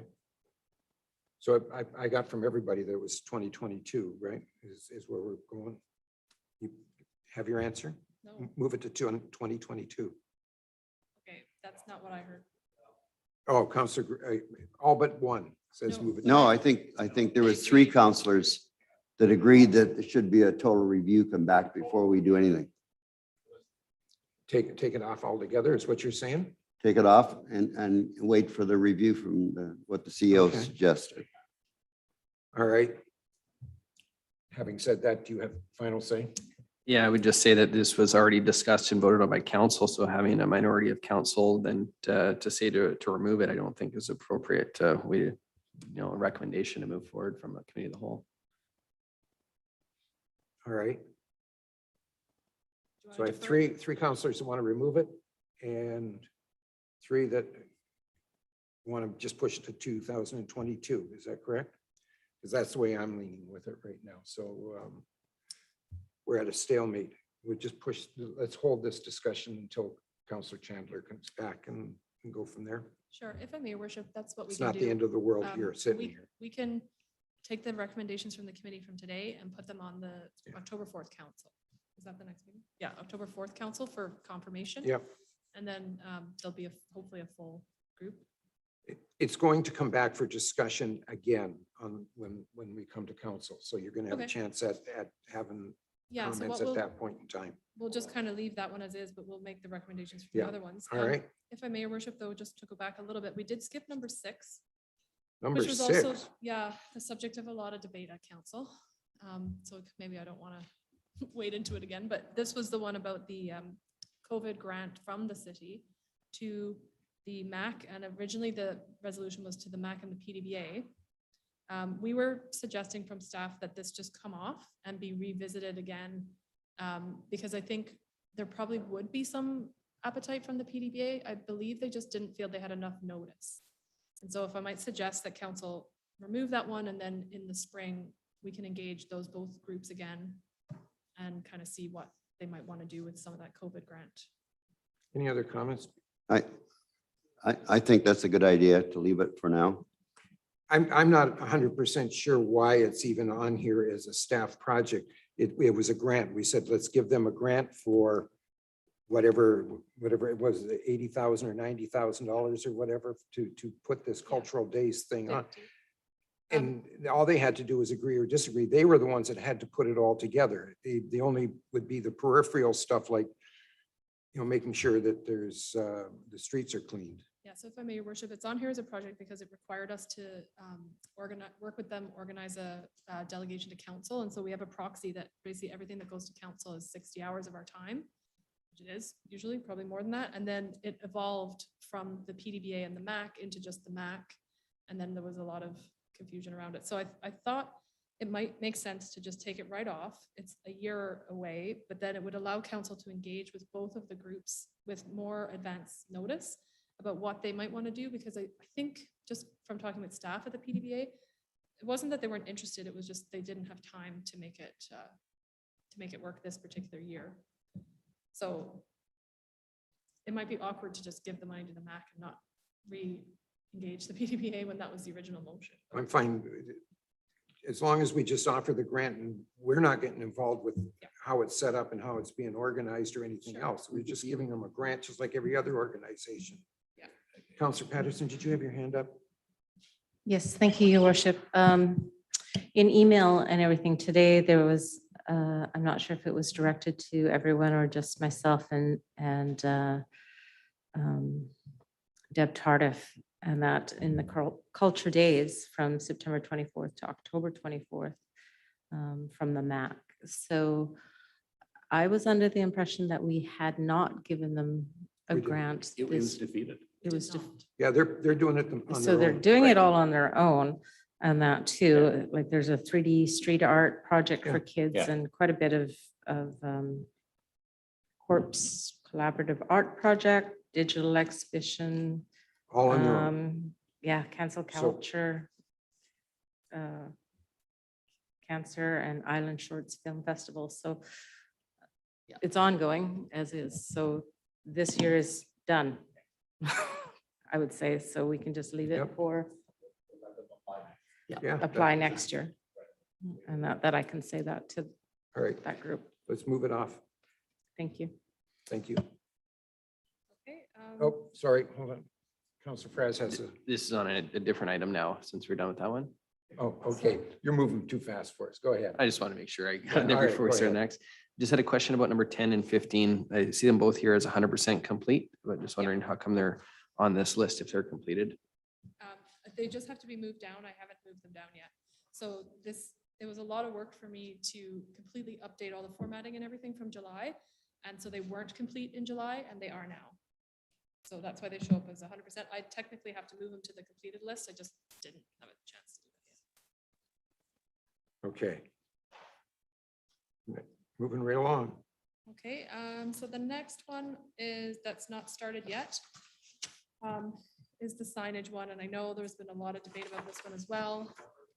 Number 19, I think council's well aware of staff's recommendation on this one, that it be a full sort of holistic sign strategy with, when would we do signs, when would we not, what would the signs look like, where would they be? Just as an aside, myself and the director of operations and manager of communications walked through just from the gazebo to the other gazebo on Macmillan to the other one. And we counted hundreds of signs. Many look terrible. Many are obsolete. Many are completely irrelevant. Lots of them are not our signs. They're provincial signs.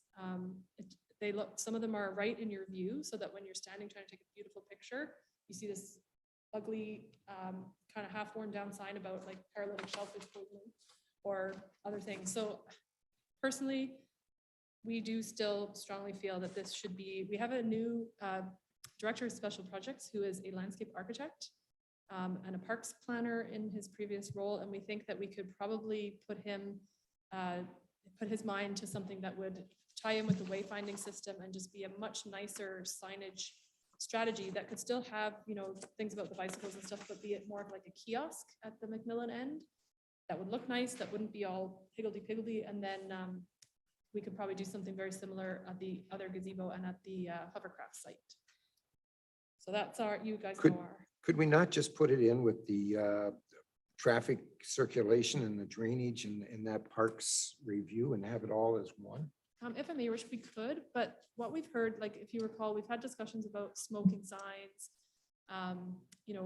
other signs that, like even directional signs. And so we think there's merit we can certainly do that if council wants to focus just on the community park, but we have a lot of other parks and trails and just other, public spaces that we think basically a holistic sign design that is consistent. We've started doing it. We have those beautiful kind of wooden and black signs that are on some of our areas, but it just makes it a little bit more efficient for us to tackle it all at once. We can contract out some of it, and we have an expert in-house now that we didn't have before.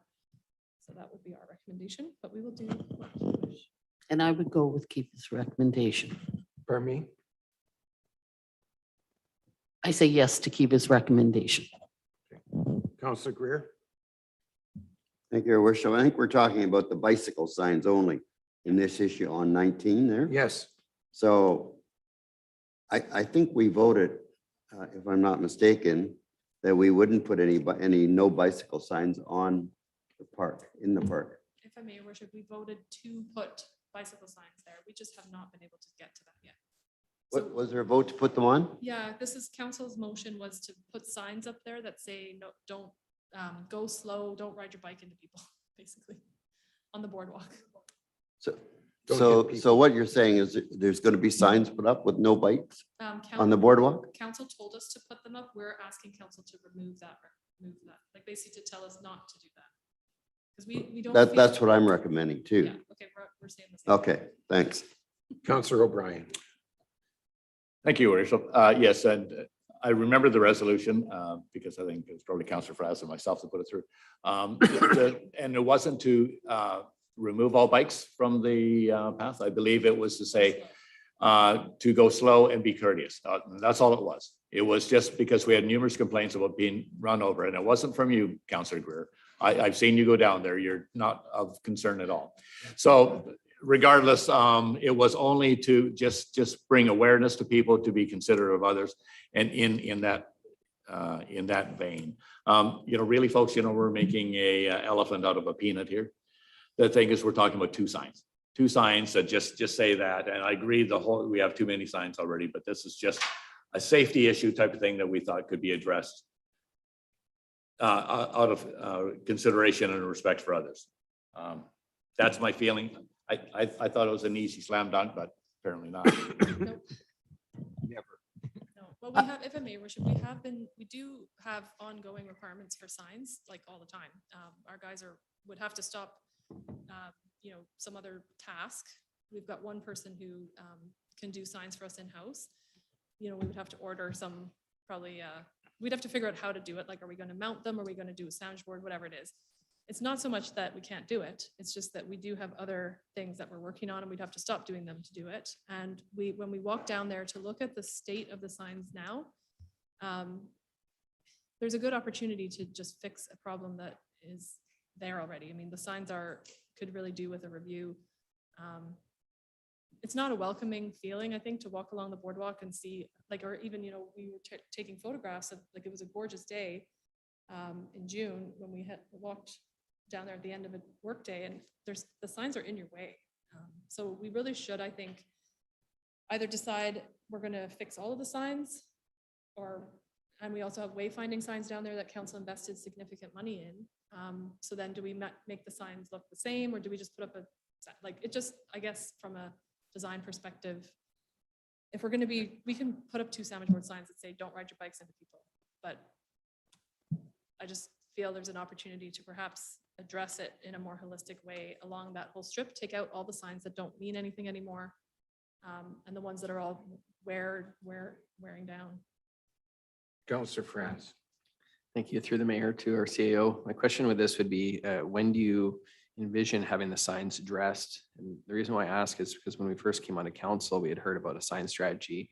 The bicycle signs in the community park, it came up numerous times, and first time it was deferred to a sign strategy, but there was no progress on that over a couple of years. And so it came up again here.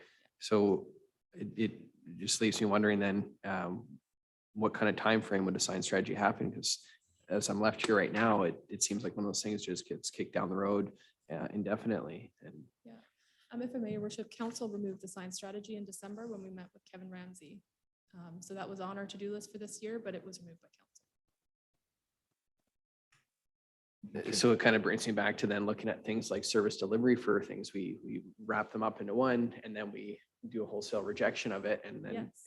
and then it brings us back I to these, know. like these individual items coming up, like weeds that we have to keep on pulling them. And so the same way that we're revamping this list continually, we're also then using the same strategy of letting one little resolution rolling into a larger one and then getting rid of it completely. And the community's left being frustrated years for years going, how is it so hard to get a sign done? How is it so hard to get this done? Like, again, it's one of those things where residents, this is what they interact with day to day. They go down the boardwalk and they're either annoyed by the signs they see, or they're annoyed by the people on the bikes. And we're here just spinning our wheels, spending a lot of times talking about them, passing resolutions, telling people we have a solution done for them. And then we turn around and pull it out from under them. So I don't disagree with the signs need to be revamped, but unless there's a commitment to saying, you know, we can put it into a sign strategy and we have a plan for that sign strategy, I wouldn't be in favor of saying, let's put it into that sign strategy.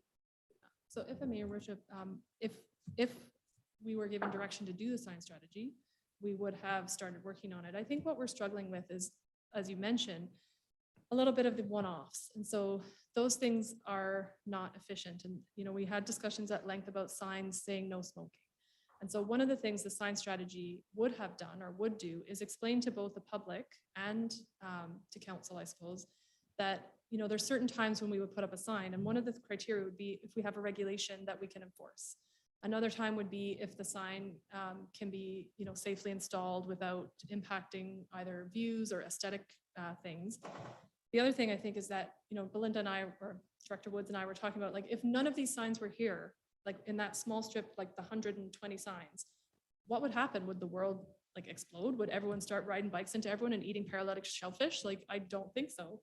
So, you know, sometimes it's an easy thing to say, yeah, we'll put up a sign, but it doesn't necessarily curb the behavior. And so the sign strategy, you know, would try to address those things using best practices. Like, you know, when do you put up a sign and when do you do an education campaign, or when do you increase enforcement? And so it's a little bit more of a, like, both an expectation for the public to understand that you can't just ask us to put up a sign. We could have 50,000 signs that say, don't hit people, don't spit at people, don't litter, don't throw these, which is what we actually kind of have. Like, they're a bit almost condescending, some of the signs, you know, saying, don't do certain things that everyone's kind of like, well, duh. And so I think a sign strategy, which we could, again, we have now in-house expertise that we didn't have at the beginning of the year, and we could perhaps contract out some of it just to do those kind of best practices. It would not just explain the situation to council, but it would kind of give us the opportunity to explain to people in the community why we just have like a kiosk at the entrance. And Councillor Wilson and I talked a little bit about this because Victoria does it that way, where they have kind of like an information booth at the entrance and exit, or two strategic locations in the park. And they have a QR code that you scan, and it tells you everything, like steep bluffs, you know, at 200 meters to the left, dogs on leash this time to this time. And it was a much more, because that's what we experienced, it was a much more friendly feel. Like, I'm walking through the park and I'm not hit with signs all the time telling me not to do things that I'm already not doing. So that was kind of our approach when we put it on the past, like the previous work plan, but council at that time didn't, I guess, identify it as a priority, and so it came off. You might recall that sign strategy also was for this, like, locational signs at this building, because people were confused where PCC and PCTC and VIU and all that were as well. So, you know, it's, do we do it all together and try to tie it in to a theme and have best practices, or do we just plunk signs everywhere because two people were upset about smoking in a park, or, you know, 6 or 7 people complained about a person who was being inconsiderate? Like, is that person who's riding their bike into people going to stop doing that because there's a sign? I don't know. You would hope most people would know not to do that, but. Let me just bring up a point here again. We've gone full circle.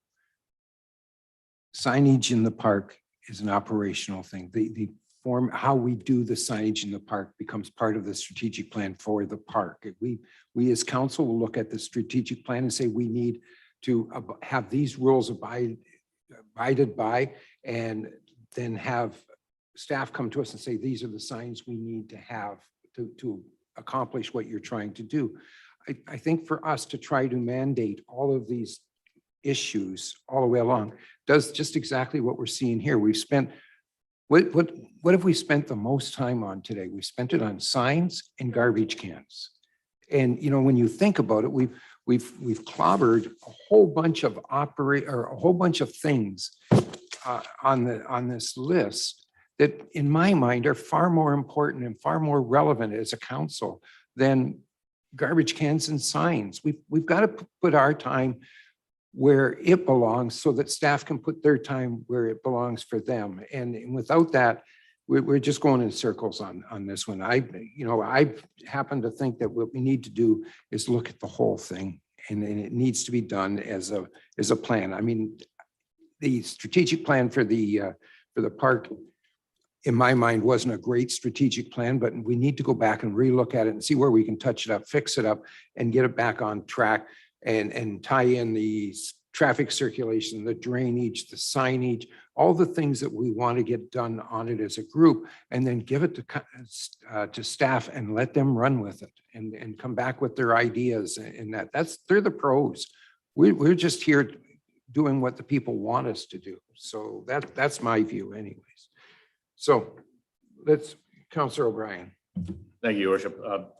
I'm with Councillor Frazzo, because the thing is that this came about from a resolution. A resolution probably, and it was voted on and passed by council, and to just bump it on down the road to make it such a huge project is kind of like, really, as Adam says, you know, the people look at us like, seriously, folks, we're talking about 2 signs here. And I understand the entire philosophy about the signage and everything like that, and I get that. But the thing is that in reality, I haven't had anybody come to me on the boardwalk and say, you've got too many signs. I haven't had anybody said it's ruining my view for the pictures. So the thing is that, so I didn't say we should remove all the signs because a member of the public didn't tell me that we should remove all the signs. I have had numerous calls, as is Councillor Fraz, I believe, for people to say, you got to do something about these bikes. And we've already had this conversation, and it was why we said it didn't concern Councillor Greer, was because it's the e-bikes. The e-bikes are down there now. And the thing, these bikes are whipping down at 30 kilometers an hour down the boardwalk. And it's like, yikes. So as much as we put up the COVID, like distancing signs and everything like that, that was a safety issue.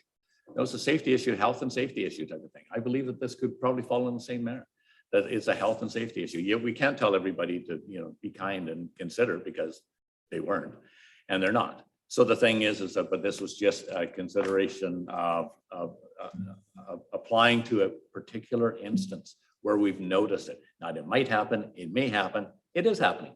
So that was all on my point. If it's going to be like, here we are. I want to get through the list today, so We're not going to make the list today, Well- unfortunately. Councillor Wilson and Councillor Fraz, and then we'll. Thank you. I still think that this is, you made my point perfectly. This is something that staff should do.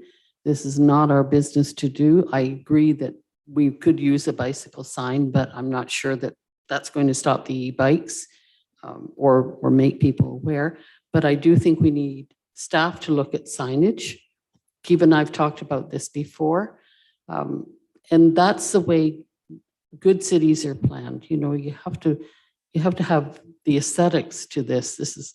We've got a hodgepodge of everything around here. So I think that it's up to Kiva to get a sign staffing going on signage. And yes, it should perhaps go into the park as well, into that plan. But I also think that an overall view of signage. And if we have somebody on board right now who is an architect, well, you can't beat that. So maybe we can make this more of a priority to do a signage, and that will include the bicycle signage as well. But I just don't think we should be doing a one-off sign Okay. for bikes. Thanks. Councillor Fraz, quickly, and then we're going to call it a day. Just want to make a couple points here, as like, I know that you're saying we spent a lot of time on a couple items, but here in a committee of the whole, this is the point where we do hammer out and delve into items. So if it doesn't all get completed today, I think that's fine. It's save us that time through our council meetings, which is why we brought up the committee of the whole. As far as operational versus policy and what we do here is, as council, as being the residents' representatives, there are times when we do step into those operational type of things. I remember we've done it with stop signs in the community as well. And it's important for us to be able to take that feedback and make decisions on them, even if they do step into that realm. Otherwise, we start getting to a point where the community then doesn't turn to us for their problems. They form a neighborhood association. Other communities where that's quite often what happens. They elect a council, and then they start rallying council through other little groups. But we are the people that our residents turn to get things done. So it requires us. That's why we have these little pop-up resolutions that come looking at individual items. These are resident-driven resolutions that come forward. So I'll just leave it at that. Okay, we've got 5 minutes. 7 minutes. Yes. Thank you, Worship. I haven't noticed it here and I might have missed it, but I'm thinking about I think we're going to pave the parking lot at the ballpark last term, and I think we deferred it to this year. I don't think it's on this list. Am I missing it? No, I don't. If I may, Worship, I don't think we have. We applied for a grant to do that, and it got rejected.